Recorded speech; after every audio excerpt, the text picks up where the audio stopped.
महाराष्ट्र में एनडीए गठबंधन संकट में नजर आ रहा है। लगातार परिस्थितियां विपरीत ही दिखाई दे रही हैं। एक तरफ जहां सभी पार्टियों ने प्रचार प्रसार के लिए तैयारियां शुरू कर दी हैं, तो दूसरी तरफ अब सीट बंटवारे को लेकर एनडीए में पेच फंसता हुआ नजर आ रहा है। अजीत पवार और बीजेपी के बीच पहले से ही खटपट की खबरें आ रही थी, तो अब एकनाथ शिंदे भी बीजेपी की मुश्किलें बढ़ाते हुए नजर आ रहे हैं। देखिए ये रिपोर्ट। महाराष्ट्र में विधानसभा चुनाव से पहले राजनीतिक सुगबुगाहट तेज है। इसी कड़ी में अब मुख्यमंत्री एकनाथ शिंदे भी चुनावी मैदान में उतर चुके हैं। हालांकि एनडीए गठबंधन यानी बीजेपी शिंदे गुट की शिवसेना और अजित गुट की एनसीपी के बीच अब तक सीटों का बंटवारा तय नहीं हुआ है, लेकिन एकनाथ शिंदे ने पहले ही बीजेपी को बड़े संकेत दे दिए हैं।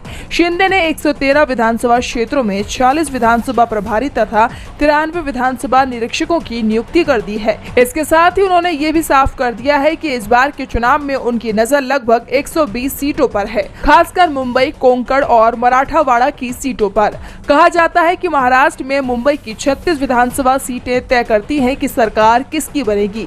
ऐसे में ये सीटें किसके खाते में जाएंगी, ये फैसला एनडीए में बहुत मुश्किल होने वाला है, क्योंकि शिंदे ने मुंबई की 36 में से 18 सीटों पर चुनाव प्रभारियों के नाम की घोषणा कर दी है, जिसके बाद चर्चाएं ये चल रही है कि एकनाथ शिंदे ने ऐसा कर बीजेपी को साफ कर दिया है कि अगर चुनाव में उन्हें उम्मीद के मुताबिक सीट नहीं मिली तो वह अकेले भी मैदान में उतरने को तैयार हैं। अजीत पवार की एनसीपी ने तो पहले ही साफ कर दिया था कि अगर लोकसभा चुनाव के नतीजों को लेकर पार्टी को टारगेट किया जाता है तो वो ये गठबंधन तोड़ देंगे। वहीं राज ठाकरे ने भी अकेले चुनाव लड़ने का ऐलान कर दिया है, तो बीजेपी के अपने नेता भी पार्टी के अकेले चुनाव लड़ने के संकेत देते नजर आ रहे हैं। हाल ही में नारायण राणे ने बीजेपी के विधानसभा चुनाव के अकेले लड़ने की बात कही थी और अब सीट बंटवारे को लेकर भी एनडीए गठबंधन में पेच फंसता हुआ नजर आ रहा है।